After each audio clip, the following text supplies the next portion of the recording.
यवतमाळ जिल्ह्यात कोलाम आदिवासी समाजातल्या नागरिकांना प्रधानमंत्री जनजातीय आदिवासी न्याय अभियान लाभदायक ठरलं आहे।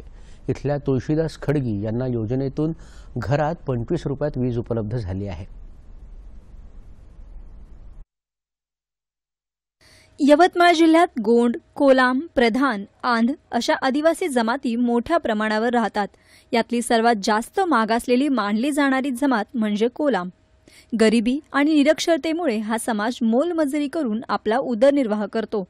काही लोकांना वगळता इथला संपूर्ण समाज हा भूमिहीन आहे। जिल्ह्यातल्या रातचांदणा इथले तुळशीदास खडगी हे गुराखी आहेत। गावातल्या शेतकऱ्यांची गुरं राखणं, दूध काढणं अशी कामं करून ते आपला संसार चालवतात। त्यांच्या घरात वीज नव्हती। मीटर घेण्यासाठी पुरेसे पैसे नसल्यानं त्यांनी शेजारच्या घरातून 200 रुपये देऊन वीज घेतली होती। प्रधानमंत्री जनजाती आदिवासी न्याय अभियानाअंतर्गत त्यांना केवळ 15 रुपयांत वीज मिळाली आहे। या अभियानाच्या मदतीनं त्यांच्या घरी 24 तास वीज उपलब्ध झाली आहे। आधी आमच्या घरी लाईन नव्हती, तर आम्ही शेजारच्या घरून का नाही 200 रुपये महिना देऊन शना आम्ही लाईन घ्यायचं। ते सकाळी 6 वाजता बंद करायचे, तेव्हा आम्हाला खूप अडचण व्हायची।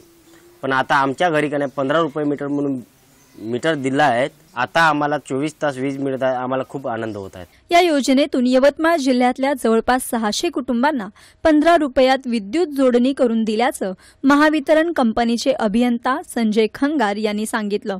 पीएम जनमन योजनेअंतर्गत यवतमाळ जिल्ह्यातील आदिवासी बांधवांना आजपर्यंत जवळजवळ 600 कनेक्शन देण्यात आलेले आहेत। या योजनेअंतर्गत ज्या आदिवासी बांधवांकडे आधी आर्थिक परिस्थिती नसल्यामुळे ते वीज कनेक्शनपासून वंचित होते, त्यांना नाममात्र दरात म्हणजे 15 रुपये घेऊन त्यांना कनेक्शन देण्यात आलेले आहे व त्यांच्या घरात आज रोजी वीज उपलब्ध असून त्यांना विजेचे लाभ मिळत आहे। आदिवासी समाजाच्या मूलभूत गरजा भागवणाऱ्या या योजना नागरिकांसाठी आशेचा किरण ठरत आहेत।